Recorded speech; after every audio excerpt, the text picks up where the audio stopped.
अस्सलामुअलैकुम viewers, welcome to Sultana yummy food secrets. अल्लाह ताला आप सब पर अपनी रहमतों और बरकतों का नजूल फरमाए। आज की रेसिपी फ्रीज किए हुए साग को तड़का लगाने की रेसिपी है। तो जिन वीवर्स ने मेरी तरह साग को फ्रीज करके रखा हुआ था तो उनके लिए ये वीडियो बहुत ही फायदेमंद साबित होने वाली है। तो मेरे अंदाज से मेरे तरीके से साग को तड़का लगाएं और साग से लुत्फ अंदोज हों।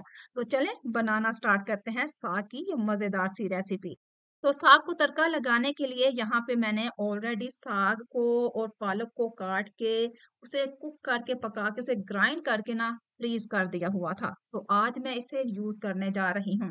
तो साग को मैंने तकरीबन इस्तेमाल करने से 2 से 3 घंटे पहले फ्रीजर से निकाल दिया था। ये अच्छे तरीके से मेल्ट हो चुका है। तो दूसरी तरफ मैंने एक बड़े साइज का प्याज लिया है, उसको मैंने ऑलरेडी काट लिया है। 7 से 8 अदद लहसुन के जवे लिए हैं, जिनको हम बारीक बारीक स्लाइसिस में काट लेंगे। लहसुन का तड़का अगर आप लगाते हैं ना तो ये साग को बहुत ही अच्छा टेस्ट, बहुत ही अच्छी खुशबू देता है। पास लोग खाली प्याज का तड़का लगा लेते हैं, लेकिन हम लोग जो हैं वो साग को लहसुन और प्याज का तड़का लगाते हैं। इस तरीके से साग का टेस्ट जो है ना वो दुबाला हो जाता है। तो यहाँ पे मैंने मसाला पीसने वाली कुंडी ले ली है। तो यहाँ पे थोड़ा सा मैंने कटा हुआ प्याज लिया है, हस्बे जरूरत अदरक लेना है और इसके साथ ही 2 चम्मच मैंने पिसा हुआ जो है सूखा धनिया शामिल कर देना है। तो इसको खूब अच्छे तरीके से पीस लेना है। दूसरी तरफ मैंने चूल्हे पे कम मुंह वाली जो है ना डीप देगची ले ली है। इसमें हस्बे जरूरत मैंने कुकिंग ऑयल शामिल कर दिया है। तो ऑयल के गर्म होने पे मैंने यहाँ पे कटा हुआ प्याज और लहसुन शामिल कर लेना है। लहसुन और प्याज को हमने तब तक फ्राई करना है जब तक ये डार्क ब्राउन नहीं हो जाता। जब लहसुन और प्याज डार्क ब्राउन हो जाए तो जो साग मेल्ट हो चुका है वो हम यहाँ पे शामिल कर देंगे। तो यहाँ पे ये देखें साग जो है ना, यहाँ पे हमने साग को एहतियात के साथ शामिल कर देना है और इसे खूब अच्छे तरीके से मिक्स कर देना है। जो बाकी साग जो अभी मेल्ट नहीं हुआ तो इसके ऊपर ढक्कन दे दें 3 से 4 मिनट के लिए, तो ऑटोमेटिकली ये जो है ना मेल्ट हो जाएगा।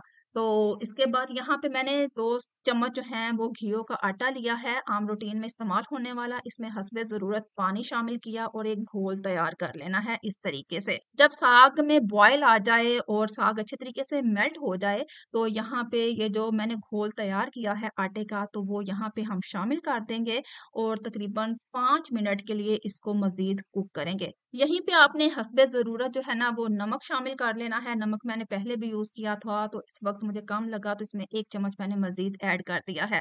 तो आफ्टर 10 मिनट्स मैं ये देखें ज़रा साग में अच्छे तरीके से बॉयल आ गया है, ये पकने लग गया है। तो जो हमने अदरक, प्याज और सूखा धनिया पीस के रखा था वो यहाँ पे हम अब शामिल कर देंगे। इसे खूब अच्छे तरीके से मिक्स करेंगे।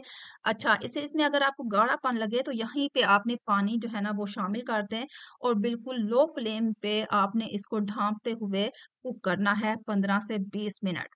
और दूसरी बात यह है कि जब भी आप इसे कुक करें, एक तो इसकी आंच जो है ना वो लो होनी चाहिए, दूसरा इसे ढांप के पकाएं ताकि इसकी छींटे जो है ना इर्द गिर्द ना फैलें। तो तकरीबन आफ्टर हाफ एन आवर हमारा साग जो है ना बिल्कुल लो फ्लेम पे अप्रोक्सीमेटली कुक हो गया है। यहाँ पे मैंने हरी मिर्चें और हरा धनिया ऑलरेडी काट के रखा हुआ था, एंड में हमने ये शामिल कर देना है। कोई मजीद आपने मसाले शामिल नहीं करने। साग को इसी तरीके से तड़का लगाया जाता है। तो ये देखिए हमारा मजेदार साग जो है ना वो हो गया है तैयार। आप इसे नान के साथ खाएं, चपाती के साथ खाएं या आप इसे चावलों के साथ यूज करें। बगैर मक्खन के, बगैर देसी घी के ये साग आपको इतना टेस्ट देगा कि आप दूसरी रेसिपीज जो है ना, दूसरी डिशेस को भूल जाएंगे। तो मेरे अंदाज से, मेरे तरीके से साग को तड़का लगाएं। होपफुली मेरे व्यूवर्स को आज की ये रेसिपी बहुत पसंद आएगी। तो अगर मेरे चैनल से अगर आपको कुछ ना कुछ सीखने को मिलता है तो काइंडली मेरे नए व्यूवर्स मेरे चैनल को जरूर सब्सक्राइब कर दिया करें, अच्छा सा कमेंट कर दिया करें ताकि मेरे चैनल की हौसला अफजाई होती रहे और मैं आपके लिए मजे मजे की आसान सी रेसिपीज आपके साथ शेयर करती रहूं। अपना और अपने प्यारों का ढेर सारा ख्याल रखिएगा। मिलते हैं एक अच्छी सी यूनिक सी सिंपल सी रेसिपी के साथ। तब तक के लिए अल्लाह हाफिज।